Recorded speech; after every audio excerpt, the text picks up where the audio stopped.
Another day, another story. You'll need a lot more than just these 8 slides to get started on your pitch presentation without them. This is relevant because it leads us to the subject of this article. This is the 9th video in my series documenting my attempt to upload a new video to YouTube every day for 100 days. And today I wanted to talk about there are tons of videos online about various slide presentations, and you can get pretty much anything you want. But I wanted to do a fast presentation today and go over the 8 bullet points that you should attempt to address in every presentation you make, whether it's a live pitch or a presentation you'll only share with people who are interested in your company. That's a wrap, so to speak. Possibly you're wondering where I learned such a thing.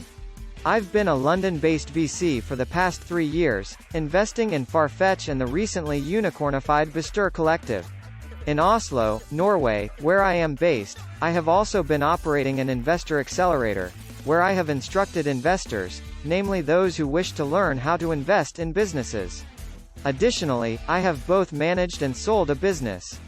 So, I feel qualified to share my thoughts on what makes a strong pitch deck and what should be highlighted.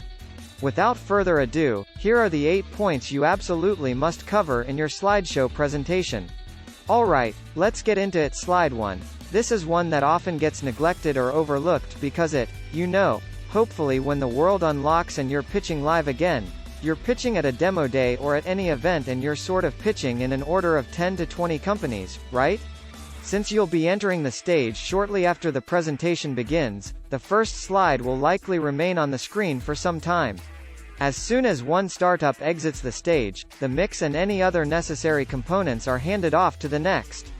It's likely that the first slide your audience sees will be the one they stare at for the longest. This slide clearly displays your company's logo and catchphrase. It's essential to have your company's name and logo on the first slide so that visitors can make the connection between your firm and the services you offer. Right? As a result, you should communicate clearly so that everyone can follow along. This is why it's so important to have a memorable catchphrase at your disposal. I'll give you a taste of what I used to have by giving a working link right now. Popular in the world of mobile entertainment, it went by the name Luna-Corn. Right? So now I'm thinking about our company's logo and color scheme in terms of our services. Investors or attendees with an interest in your field will have a stronger connection to your work if they can relate to it quickly. 3 out of the previous 4 pitches have been about fintech, and I'm just not interested. However, I am interested in media, and the Lunar Corn is a mobile media brand, so I had better listen up. Right? You may swiftly narrow the audience down to only those who require your services. You need to convince them that there is a problem before you can get them excited about the solution. When presenting a medical technology firm to a non-medical audience, the conventional wisdom holds that it is best to focus on the issue at hand rather than the potential solution. Since I am not a nurse and therefore do not know the inner workings of emergency rooms, I must be convinced of the significance of the problem before I consent to hear a presentation presenting a remedy. Clearly, they were attempting to make a sale to a group of people who knew nothing about the subject matter. It was a brilliant idea, but it was completely over our heads. We didn't invest because we thought the business wouldn't be able to make it with people like us, and now we're completely out of luck. So, it's important to always know who you're talking to and how to frame the issue in a way that will resonate with them. Please break down the issue into the simplest terms possible so that I can grasp its significance even if it is complex. This rule of thumb, which I use when advising entrepreneurs, is: you're pitching when you can explain the problem to a group of children younger than 10. They have a small vocabulary, but they can communicate with each other in English, so the language barrier is small. Rather than using a plethora of jargony, industry-specific terms, you should aim for simplicity and clarity.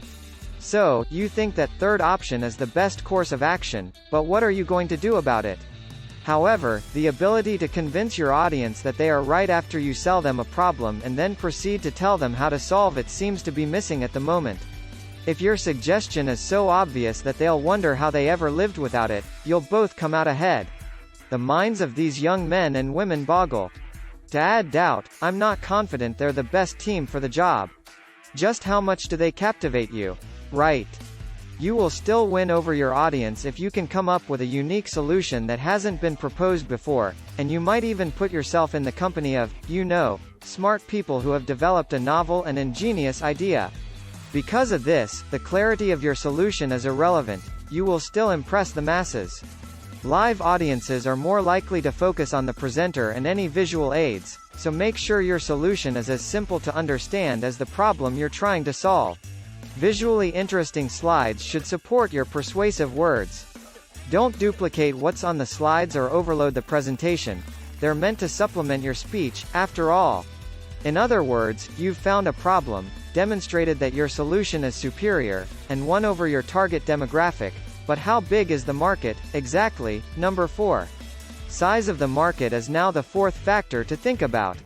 To attract investors who want to back a winning team or a growing market, I've labeled this presentation slide as the Market Opportunity slide.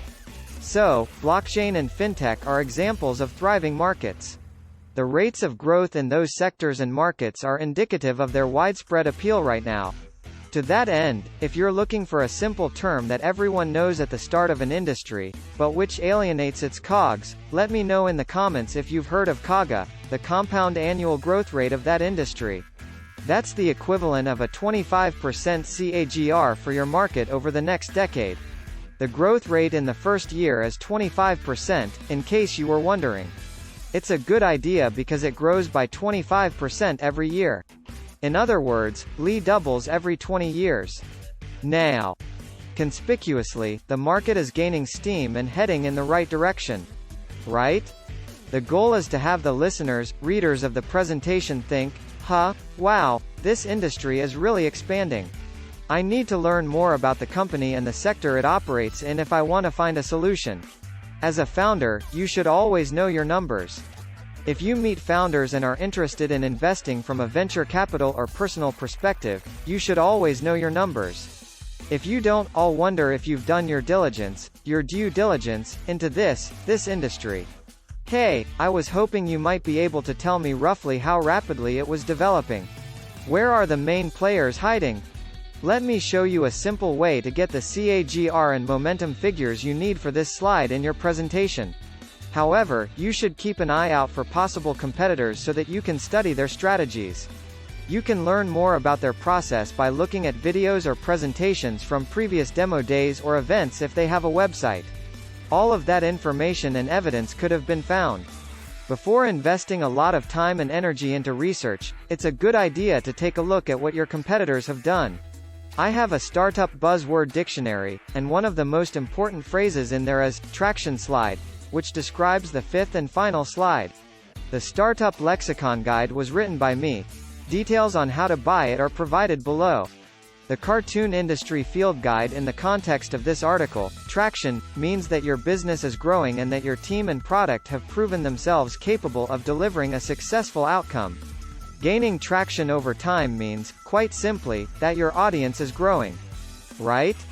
If I'm understanding you correctly, gaining traction means you've seen an uptick in sales or new customers.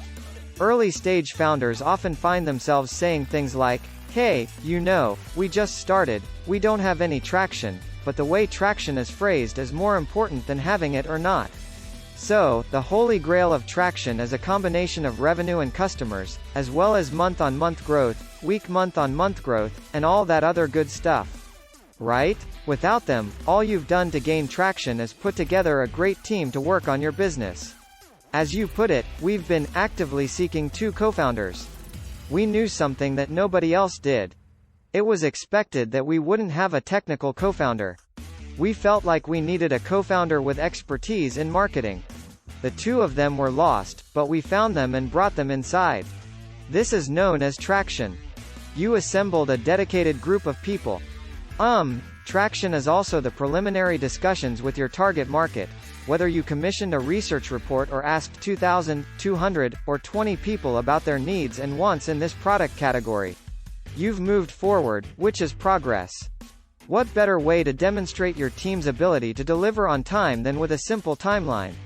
After all, backers seek out a list squads with winning records.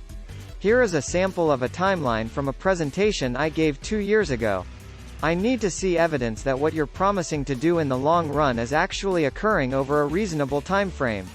That one thing we haven't talked about is how to make money, sentence 6, right? For this reason, the business model must be prioritized. Leaving it out will make people suspicious. I do have one piece of advice for you if you are giving a live pitch and are having trouble describing a complex aspect of your venture. Leave it out because, "What's the business model?" will be the first question asked during a live pitch. Knowing the nature of the questions you will face will allow you to prepare well-thought-out answers in advance. Financial plans covering 5 years are unnecessary for a company that has been operating for only a year. However, that is just conjecture. Right? Then, tell me about your company and how you plan to make money from it. Don't give me a cash flow projection based on a discount rate. Do not give me a 5-year forecast. Instead, give me a summary that fits on one slide and avoids the need for a 20-line explanation. Whoa! Once the time is right, I will formally request to see your budget plans. Right? If your plans are feasible and there is a business case for this, please provide me with some key metrics to back it up. You must be trying to convince your audience of that in your business model presentation. There's some business sense here, but by 2345, this firm should have broken even. That's reasonable, I guess. Among the slides, this one is the most important. This slide is part of a presentation. I've heard people say things like, logo pitch vision slide, is the team, after their opening joke. Expert advice. In the slide, explain why your team is the best option for fixing the problem.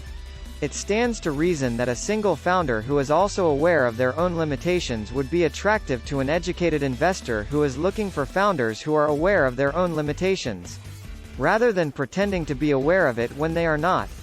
That's a wrap, so to speak.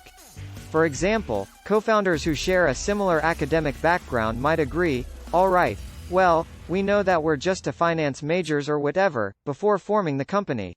This is why we are actively recruiting for open positions in our weakest areas, right? The fact that you've found several promising leads demonstrates what a great team you are.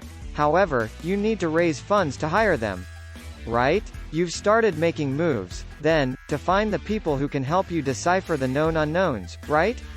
Reason being, regardless of whether I was a venture capitalist with $10 million to invest or a private individual with $10,000, the last question I asked myself before making an investment was always the same.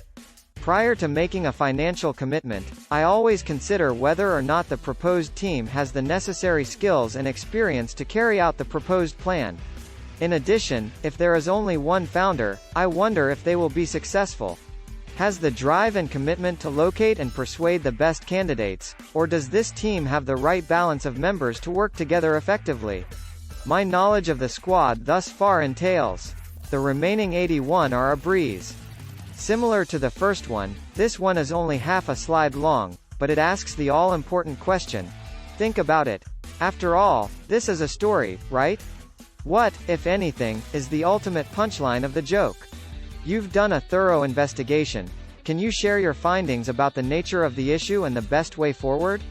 How do you plan to take advantage of the industry's projected growth, and how did you manage to hire the most qualified people at the opportune time? Yeah, but then what? Perhaps you are wondering. For whom are you presenting these slides, and what do they offer you specifically? If only you knew. Are you counting on the people in this room or those who read this to put you in touch with key players in your field?